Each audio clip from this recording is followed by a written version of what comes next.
Hello there and welcome. So in this edition we're going to have a look at some riding done by a friend of mine. All of the riding featured is done by himself on his Yamaha Tracer 9GT, and he's been riding for a few years now. Not an inexperienced road user and always someone who's got a good attitude to safety. But he's very kindly drawn these clips to my attention so that some people could benefit from seeing a few things that on reflection he thinks could help people out of having a problem in future. So we'll have a look at these clips and see what we can learn from them.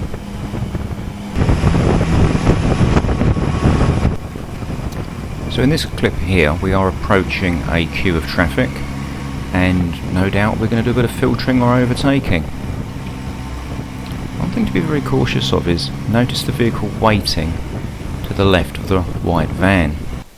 Now we're going to go for the overtake, and he appears stable at this point, but you can see we've got no eye contact at all with the driver of that vehicle. What if he decides he's not going to wait in this queue any longer and decides to turn right towards us? He didn't, but on reflection we need to just crawl past that white van, get the view, make the eye contact, be prepared to stop. If we're happy he's still stable, then proceed. Never assume that someone will just always stick to their original plan. People often do change their mind. As we approach here, one thing we have to be very cautious of: are any of these vehicles suddenly going to turn right into that side road? So talking about filtering, yet again we have another queue here. You can see we're on the hatchings, so we're fairly close to these vehicles. Now they are moving slowly, but every now and then they're going to come to a complete stop.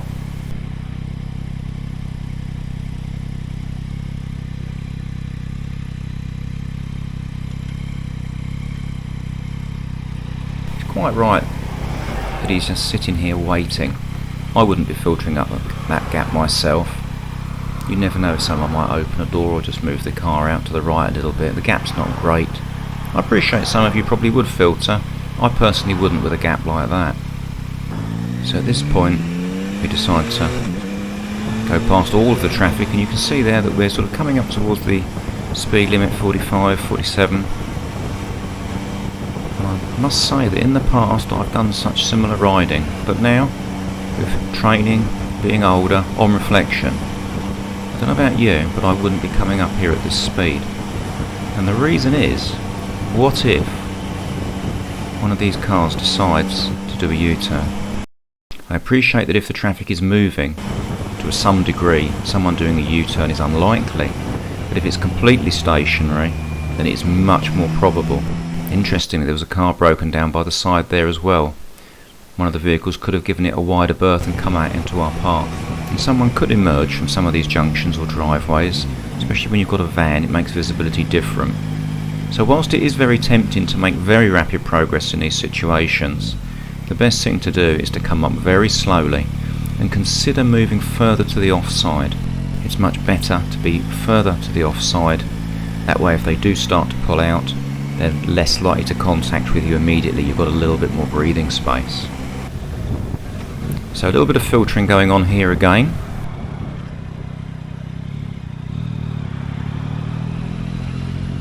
I never like to be too close to heavies, but camera angle often makes things look worse than they are, and I don't think there's a real issue there to speak about. See the vehicle emerging there, not really an issue.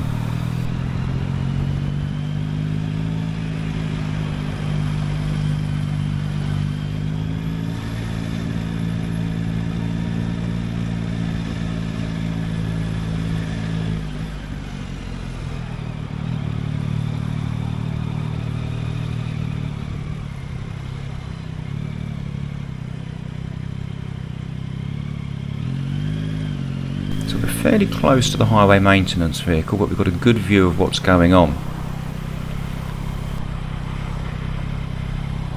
Note the cars emerging from McDonald's to the left. The second one, the darker grey car. Where does he want to go, do you think? His wheels look like they could be turned, that he actually wants to try and get into lane 2. His angle of the car suggests it, but it looks like he's given up and decided just to slot into lane 1. So that was your first clue really as to how this could turn out later on. So as we approach the roundabout, notice that we're quite close to the highway maintenance van.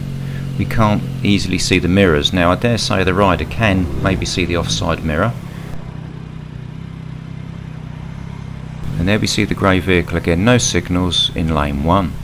At this point we don't suspect very much from the car. He's just quite happily sitting in lane 1. So perhaps we think perhaps our first instincts weren't actually right. And now the right indicator comes on. So our first instincts were right actually.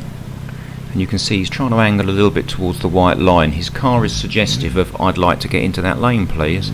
So you may have considered at this point, shall I let him go? Shall I let him into that gap or not? Suggestion that he might come across, but he didn't. Perhaps he didn't fancy pulling across in front of the motorcycle.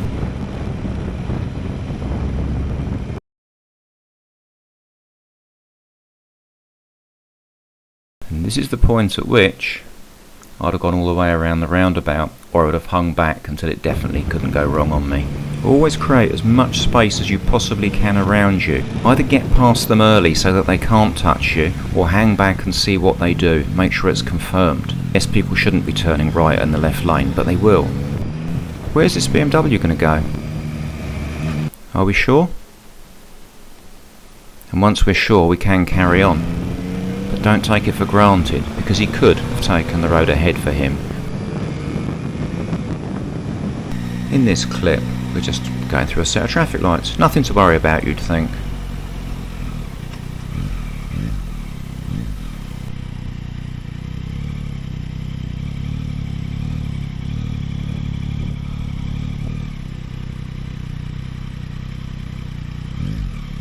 Oh, come on!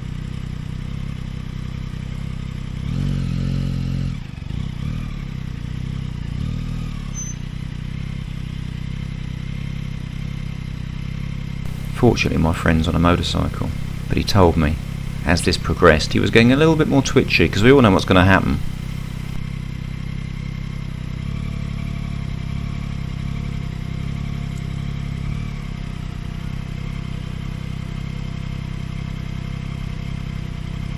I can't say he's done anything wrong here or anything that anybody else wouldn't do, but always worth bearing in mind, we've got parking spaces to the right, we've got a set of traffic lights, and we know what's going to happen if someone parks. It's all going to get a little bit entertaining.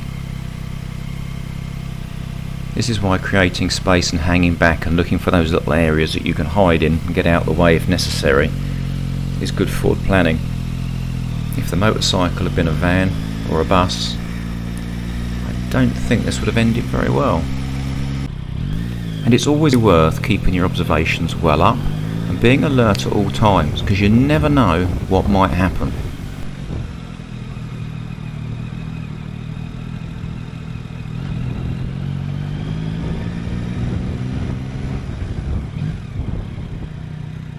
Our foreign visitor friend seems to have had a brief moment of not knowing which side of the road we drive on over here.